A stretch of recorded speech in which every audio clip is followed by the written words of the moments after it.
Face your deficiency and acknowledge them, do not let them master you, let them teach you patience, sweetness, insight. इसका मतलब है कि अपनी कमियों को सामना करो। सभी लोग फेस योर डिफिशियंसी, अपनी कमियों का सामना करो और उन्हें स्वीकार करो, लेकिन कभी भी उनको अपना स्वामी मत बनाओ। उन्हें हमेशा पाठ पढ़ाओ, धैर्य का, मधुरता का और अंतर्दृष्टि का पाठ पढ़ाओ उन्हें। एक ऐसी इंसान जो अपनी कमजोरियों को कभी अपनी मजबूरियां नहीं समझी। एक ऐसी इंसान, उसका शरीर विकलांग था लेकिन मन कभी विकलांग नहीं था। उसका मन, उसका उग्र था, कुछ पाने की लालसा थी, कुछ करने की इच्छा थी। एक ऐसी महिला जिन्होंने बताया था कि दुनिया की सबसे अच्छी और खूबसूरत चीज को देखा नहीं जा सकता है, उन्हें केवल दिल से महसूस किया जा सकता है। एक ऐसी महिला, एक ऐसी व्यक्ति जो एक पॉलिटिकल एक्टिविस्ट, एक great authors and world renowned speaker, जिसने हेल को भी किल कर दिया हो, वो थी हेलन किलर। 27 जून 1880, 27 जून 1880 अमेरिका का एक अल्बामा छोटा सा शहर, जहां पर एक नन्ही सी बच्ची पैदा होती है। बिल्कुल आप लोगों की तरह ही साधारण से बच्ची पैदा होती है, अच्छी सी पैदा होती है। उसके माता पिता भी खुश होते हैं, चारों तरफ खुशियां ही खुशियां फैल जाती हैं। लेकिन समय का चक्र का पहिया ऐसा घुमा कि कुछ दिनों के बाद वो बच्ची बीमार हो जाती है, उसको बुखार हो जाता है। उसके माता पिता डॉक्टरों के पास ले जाते हैं। डॉक्टर साहब भी जवाब दे देते हैं कि बच्ची ये नहीं बच सकती है। पिता और माता दोनों लोग घर पर आते हैं और ये जान लेते हैं कि बच्ची अब बच नहीं पाएगी। लेकिन ईश्वर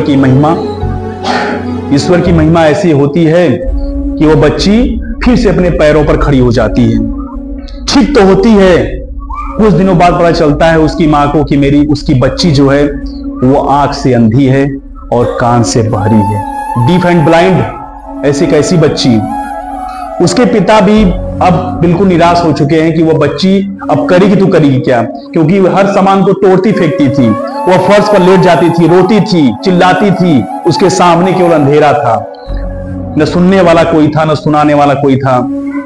एक ईश्वर के रूप में प्रकट होती हैं सुलिवान जी, एक ऐसी शिक्षिका जिन्होंने उसकी जिंदगी में रोशनी भर दी थी। उसकी सफलता की ऊंचाइयों पर पहुंचाने वाली कोई महिला थी तो सुलिवान जी। उस बच्ची को वो कसम खाती हैं कि मैं जीवन पर्यंत इसके साथ रहूंगी, इसको मैं उस ऊंचाइयों तक ले जाऊंगी कि सारे वर्ल्ड लीडर्स, सारे वर्ल्ड फेमस हो जाएगी। यह वो उसको सिखाना प्रारंभ करती हैं बच्ची के साथ।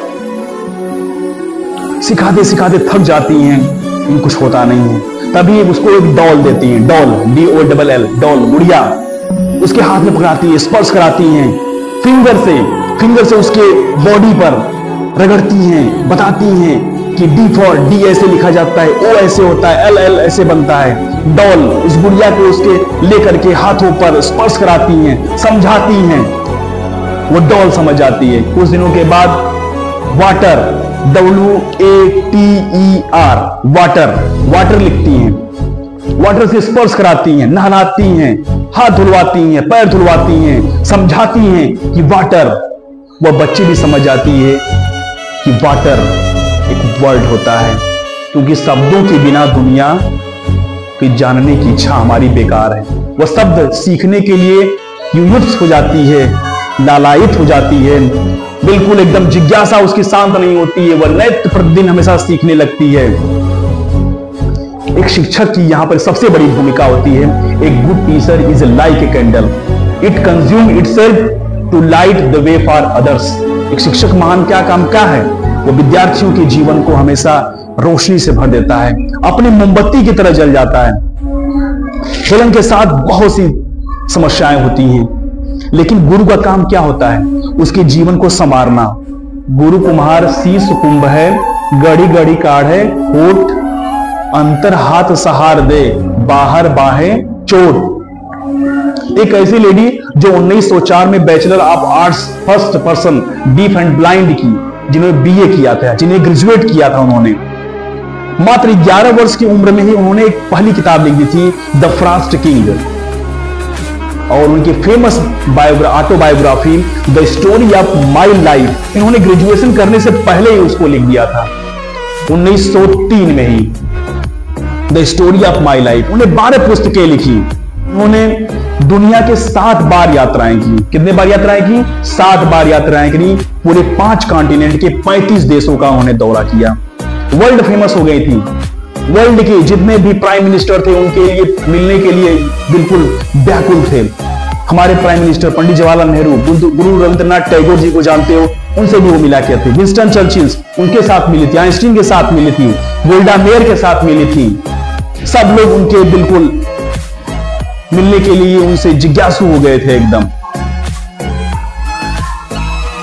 उन्होंने 1915 में HIK हेलन किलर इंटरनेशनल की स्थापना की, जिसका उद्देश्य था कि जो उनकी तरह डिसेबल्ड जो भी व्यक्ति होंगे, जो डिसेबल्ड पर्सन्स होंगे, उन पर हम बिल्कुल उनके कारणों पर हम लोग अध्ययन करेंगे। जब टाइम मैगजीन्स जब उन्हें 20वीं सदी की जब सूची निकाला, अल्बर्ट आइंस्टीन के साथ साथ महात्मा गांधी के नाम के साथ साथ इनका भी हेलन किलर का नाम था। वो 88 साल जीवित रहती हैं। 88 साल, जिसके माता पिता ये सोच चुके थे कि वो बच्ची तो मर ही गई है। डॉक्टर ने जवाब दे दिया था कि वो बच्ची मर गई। 88 साल जीती है।